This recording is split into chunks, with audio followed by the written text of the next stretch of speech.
So what do you think of mascot horror? Most of the internet shares a similar opinion. The definition of mascot is a character designed to take what you loved from your childhood, like a toy or a cartoon, and twist it just enough for it to fit a horror environment, but not enough that you can't merchandise the heck out of it. Mascot horror is expected to be focused on children's environments, children's ideas of what a representative character should be. But there are other mascots in the world, other types that usually go ignored. You ever think about car dealership inflatables, commercial mascots, or perhaps the well-known sports mascots? Strangely, you rarely see anybody make games about those, despite the fact that a Pepsi Man horror game would technically be mascot horror, and I need someone to follow up on that. So anyway, back to sports mascots. Sometimes they can get pretty darn weird. You ever see that gritty guy? How about King Cake Baby? Or the Stanford Tree? Somehow, there hasn't been a game about that thing, but still, the subject of today's video takes the mascot part of mascot horror literally. And I'm excited to get into it, because it was one of my favorite submissions to my ongoing indie horror initiative, which, if you are unfamiliar, is a program I started to allow indie horror devs to send games to me to stream and potentially review. So here's me following up on that with the first video stemming from it. Check out the video linked in the info card right about now to learn more and submit your game. I hope I did that right. Anyway, to the locker room we go.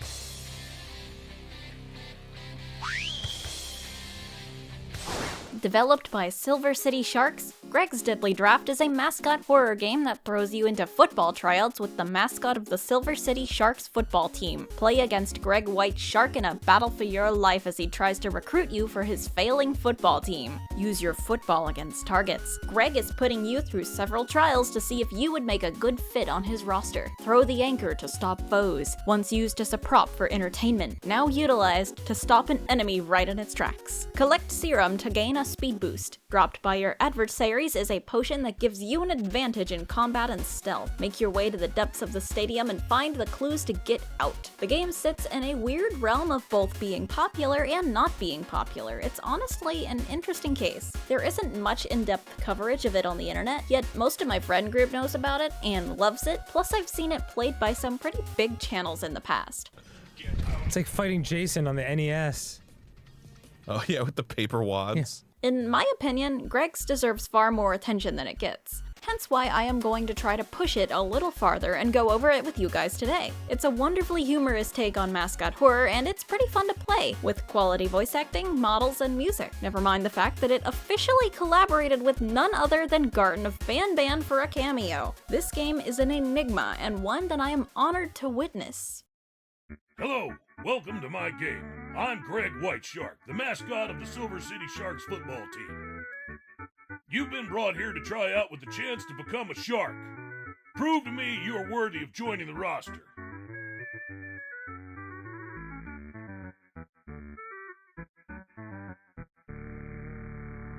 Well, you heard the man. We are now officially trying out to join the Sharks, a football team that must be of dubious quality if kidnapping people is the only way to get them to try out. But we do not really have a way out of this, as we have seemingly been locked in a room with this fellow named Coach Blitz. I'm not really sure why he looks that way or if it ever gets explained. I'm going to assume he's another living mascot situation like Greg is. Anyway, he's on our side and acts as our, well, coach throughout the game, telling us what to do and what's going on. Right now, he's in charge of telling us how to play the game. We are able to sprint and jump as well as throw objects with the left mouse button. Currently, the only object we can throw is a football, and we have an infinite supply of them. Maybe our godlike football creation powers are why Greg wanted us so bad. I mean, you can't tell if I have the ball if there are 500 balls on the field. Yeah?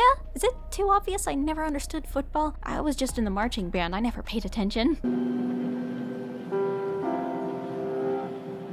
Leaving the room, Greg contacts us through the intercom and challenges us to a test of our aim. We need to destroy all targets with our footballs before we can leave each room, and we are being strictly monitored as we do so. Don't miss the targets up top. They're not obvious at first, but they are included in the total. There has never been anyone better at football than me. I am so good the targets freaking explode when I hit them. In the hallway after the first room, we can find the first lore node by destroying this red target here. These are recurring, so if you're into the story, look out for these MCs. They can only be destroyed with footballs. It appears that they're written by Coach Blitz. That's the only person I could assume B to be. Accompanying them is a cute picture of Greg, which should be a good segue into me pointing out how cute all the art is in this game. I think it perfectly captures the style of sports art, and for once it actually makes sense to have it all over the walls, because I know from experience that sports teams never let you forget what funky animal you're representing. All this art of Greg makes me want a plushie. I need official Greg plushie. You can find art of other characters like Coach Blitz and the individual sharks later in the game, and it is of equally high quality. The notes also give me the opportunity to mention that this game's voice acting is actually really good. Sometimes you can hear Greg's voice actor peek the mic a little, but the performances of him and the main character are good. I think an issue a fair few Mascot games have is that the acting can be a bit too over-exaggerated. Like, you can tell the MC is trying really hard to do a badass voice in a situation like this. The department relies too much on this new monitoring system.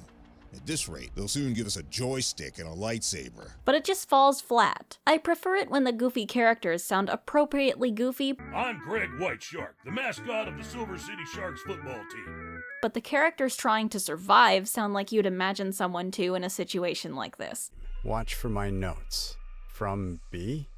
Not fearless necessarily, but confused or determined. More like the everyday guy. Weird acting can take you out of the game and distract you from anything cool it's trying to do. Off of that, there are more targets to break. In the second room, we are introduced to another mechanic, blue serum. We can pick this up and carry as many as we want with us, and consuming it with F gives us a temporary speed boost while walking and running. A third room up ahead gives us even more of this serum, but besides more targets and a note placed afterwards that explains the real quality of the Sharks team, and it's not good, this room is not much different than the last two. A bigger deal is the stadium we can now enter by jumping over some boxes placed in the way. Littered around the stadium are serums, tons of helpful pickups. This never ever indicated anything bad. Oh, who am I kidding? When we walk far enough, Greg emerges from the doorway we came from and yells for our attention. Hey! Running at us immediately after. Absolutely pelt this guy with footballs for long enough and he'll drop his prized anchor, which you're given right away. He's pretty upset about that and kicks you from the draft for it. On the good side, we now have a good weapon. On the bad side, well, we're on Greg's, and he's kind of the one running the place, so we might be in trouble now. Testing my endurance, my ass. Blitz is pretty clear about Greg's new opinion of us when we speak to him leaving the field. He advises us to grab a set of gear from the locker room so that we can have a better defense against Greg and his army of sharks. Here is where the game introduces a mechanic you rarely see in mascot horror: combat. In this locker room, roaming the halls are small shark robots that do not chase you but will deal damage on contact. They can be destroyed with about 2 or 3 anchor hits and will drop a serum when defeated. Besides them, football players are also present. When they spot you, they will shout, "Hey!" as a warning and begin chasing you. Throw your anchor at them to stun them and disable their kill box, allowing you to run past if necessary. You can't permanently defeat them. This segment immediately sets the game above other mascot horror by requiring some level of skill, however little it is. You do have to aim with the anchor and react to threats in time. Other mascot horror should really do this. It automatically gives your game staying power if your players have to use their brain while playing. A lot of simple mascot games on the market nowadays have their gimmick, yes, but using it is often very simple or almost pointless. Even in the most praised games, it can sometimes boil down to carrying around a glorified key. Games that gave their gimmick more purpose automatically became more memorable, even when the gimmick sucked. Take Garten of Banban with its drone. You'd be hard-pressed to find someone who forgot you had a drone in that game, at least during the time when there were only 3 games. Seems that in recent titles it's becoming a little useless, but I haven't played past 6 and skipped 4. Still, does my point make sense? An engaging mechanic is a remembered mechanic. An example of this being done well is Poppy Playtime. The grab pack is used frequently and used well for things like grabbing objects all the way to being a grappling hook and electrical conductor. And again, you'd be hard-pressed to find someone who forgot about the grab pack. So my point with these is, it's very nice to play a mascot horror where I actually have to think about how I'm using the tools I'm provided with. And for that matter, combat is not pointless here either. Sure, you can skip the enemies, but defeating them gives you good practice with the anchor and also provides helpful pickups that could be useful for players who aren't good at dodging or jumping gaps. I never needed the serum, but accessibility is important. Okay, let's get these uniform parts now. Most are hidden in plain sight, but you might have trouble with the jersey and the mouthguard. The latter is just on a bench, but you might not realize it's a pickup if you don't already know what a mouthguard looks like. The jersey is a bit tricky because many players don't initially realize that it's on a dummy and that they have to take it off. Perhaps that could be remedied by giving pickups a slight particle effect or an outline? Also, wait, why is there a women's bathroom in here? Either way, with all that collected, we should be set. Head out of the room to be privy to another intercom announcement from Greg, who tells us about a failed experiment of his involving a cone, one that was meant to be an asset on the field. Despite their uselessness when it came to football, he's pulling them back out of storage to see if they'll help at all with stopping us. Behold the next enemies, the cones. While they don't directly attack, you can't look at them for long without taking damage. You can destroy them, and sometimes you have to in order to get around them. That just requires you to sneak in a hit and look away quickly. In this area, you will see numbers on the wall. Remember what order you saw them in because you need them for the doors at the end of each area. The amount of numbers gradually increases, so no brute forcing unless you're some kind of masochist. At max, you'll need 3 numbers. But getting past these cones isn't the end of your relations with them, because waiting at the end of the next hallway is the mightiest cone of them all. Hello, I am the Mighty Cone, and I was sent by Greg to end you. I can't not let that play out. This is an actual boss fight with the Mighty Cone. I enunciate fight because there's plenty of Mascot horror that'll talk about boss fights, but they don't usually take on the scheme of a traditional boss fight, where you have to pummel the enemy in until they're defeated or they give up. So this kind of thing is fun to see in a genre like this, a genre that usually shouldn't be taking itself too seriously anyway. The Mighty Cone speeds around the room attempting to hit you. Looking at him is fine most of the time, but if he runs into you, you will be hurt, so be careful. He generally won't go near these pillars, so I'd stay near those for more reasons than that. When he's done rolling around, he'll turn to stare at you, and this is when it isn't safe to look at him. Like normal cones, he can't hurt you if you're not looking at him, but I would advise hiding behind a pillar until the red noise stops, just so you can keep track of him by his health bar. You might have to chase him around a bit, but after enough anchor hits, he's done for. Here are a few good Mighty Cone noises for you before we leave here. Get out of my way.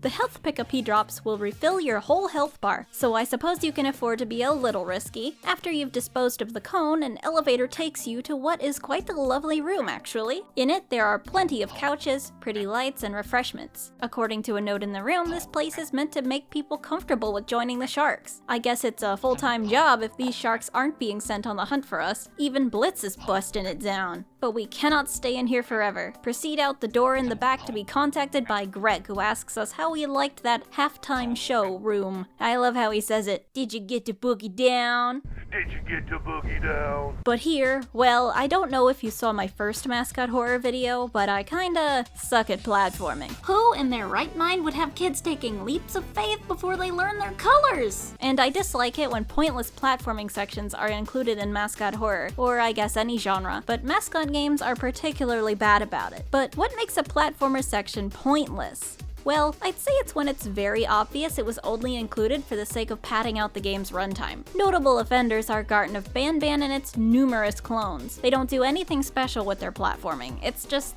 there, not memorable. While you could argue that Greg's doesn't really need the platforming, they make it have a purpose, however silly the purpose may be in universe. It's a transportation system, a rather unconventional one, Blitz thinks, but Greg apparently likes it. It's not annoyingly difficult, and the scenery with the water tank is really nice. In the end, this is more of a practice session for something we'll come across in a bit. Clearing it, we enter into a new laboratory room with aquariums and shelves. The door ahead of us is locked and needs a key. This is the one part of the game that I don't quite understand the point of, since the key is right on the shelf nearby and nowhere else in the game has us finding a key to progress, so it's not a tutorial for anything. It's a minor hiccup, but I thought it was worth mentioning. The locked door leads us to a hallway where Greg calls for all available sharks to be on the lookout for us. Do they just live here or something? Either way, that results in the aquatic sector ahead being swarmed with players. With all our previous platforming practice, we're able to navigate onto the catwalks above the tank below. Throw the anchor as necessary, as sharks will often block the narrow walkways. The chorus of haze from each player when they can't reach you on a platform will never not be funny to me.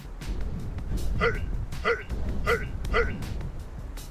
Your end goal is a large elevator in the center of the room, which will lift you into a medical ward where we can see Greg taking a player in for surgery. Turns out, these shark people are experiments of his. Previous humans turned into weird fish hybrids for the sake of creating an unbeatable football team. Huh, is that legal if the opposing team isn't also fish hybrids? That leads to some suspicion about the serum we've been using. I mean, it definitely seems involved in the creation of more sharks, so, maybe it's good I haven't needed to use it. Up ahead, there is not a surgery room, but more platforms. These platforms lead into a proper swimming pool, but I have many questions about how exactly Greg wheeled a gurney across moving platforms and an entire pool. The game is very clear about this water not being deadly, so we are free to hop in and swim using our mouse to control our trajectory. Hey, another question. Why are there plants and fish in a sports swimming pool? Is this perhaps a resting tank for the players? Are they eating the fish in here? You can find several serums and health pickups in the water, but getting out reveals that there is something more important in there, another code. 4 numbers are on the walls of the pool and they form the code for the door, similar to the cone section from earlier. On getting through the door, you might notice your hand begin to shake from the force of a machine hidden in the hallway. It, according to a note nearby, is making an improved serum. Yikes, we're putting that in our body. I have to say that I really like how the game builds up its simple plot and lets you gradually figure out what's going on in the facility through environmental clues, even if you aren't reading the notes. We're in the final stretch now. Greg puts all sharks on a high alert, guarding their property and some talkin' orange fella from us. Therefore, the rooms ahead contain significantly more threats. Room 1 only contains a horde of the small robot sharks. They're nothing new, you just gotta break them all to get to the next room. But there is something a little more important that we need to do first. Take this door on the right of the room and...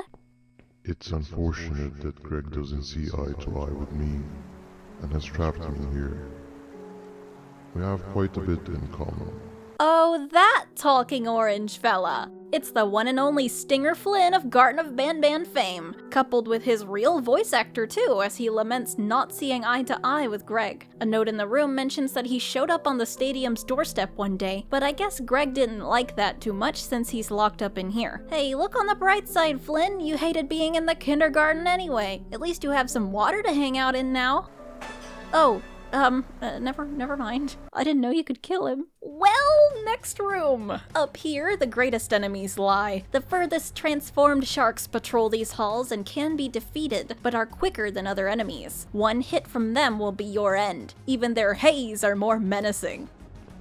But you gotta deal with them to continue. If you react in time, they're not so bad. Though when getting up to the final rooms, it becomes evident that not everyone who had a run-in with these ultimate sharks had the weaponry we do. I guess they don't mop around here. Or the janitor didn't survive. Unfortunate. Past this room is the final challenge. A note warns us of a fearsome, unstoppable machine designed to be the ultimate coach. Emerging from the hallway into a room filled with serum test chambers, we reveal just what that coach is. You went through all of security, all of my players, and you practically demolished what's left of my team. For what? To save yourself? To avenge other subjects? You cannot beat me. Besides, what's been making you stronger will kill you. The serum that boosts your speed. That was made to turn my team into the strongest in the league. It has a few odd side effects, though. Do you feel a fin tearing through your jersey? Or sharp teeth peeking through your gums?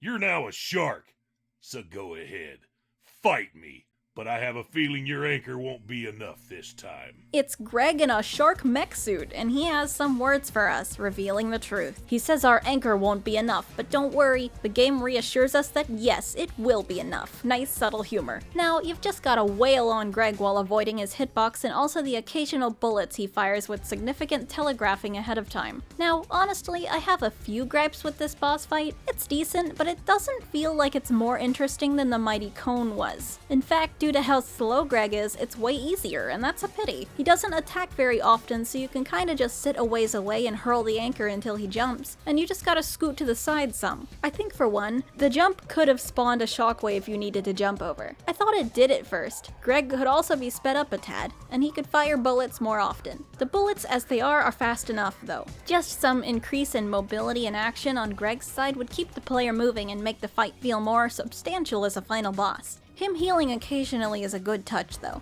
Defeat Greg to hear a very loud death cry as his head falls to the floor.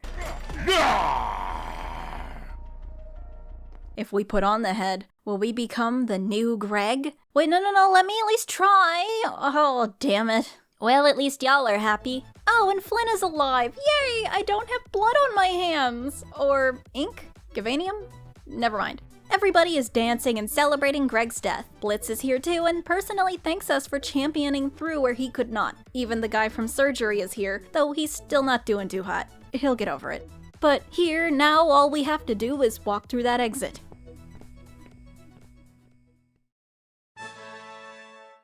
And that was Greg's Deadly Draft. Very good, I really enjoyed it. While it had its flaws, in an era where a lot of mascot horror is pretty indecisive on what it wants to be, whether that be scary or kid-friendly, Greg's picks a humorous side and focuses on doing that well. It knows it's playing into a genre that isn't often taken seriously, so it doesn't take itself seriously. And the focus it has on its goal makes it that much more of a stable, well-made experience that never made me feel like things were just being flung at the wall to see what stuck. While other mascot horror often feels like it's desperately trying to hold your attention the whole time with random gimmicks and bright colors, Greg's just tries to be a fun game. It's a charming experience that doesn't overstay its welcome and is fun to play. I'm glad I found out about it. Currently, you can pick up Greg's Deadly Draft on Steam for only $4 and I highly encourage it. You pick up your football, you put on your jersey, and you better come join the Silver City Sharks for Greg, our fallen warrior, whose death totally wasn't my fault.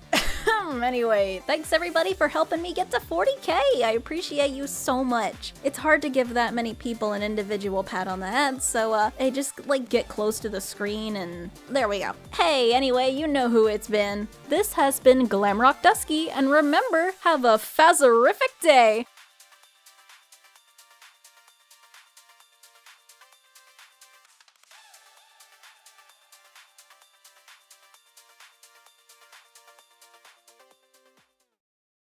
Hello, Greg, I'm glad you're here because I think I've just uncovered a pretty devious plot.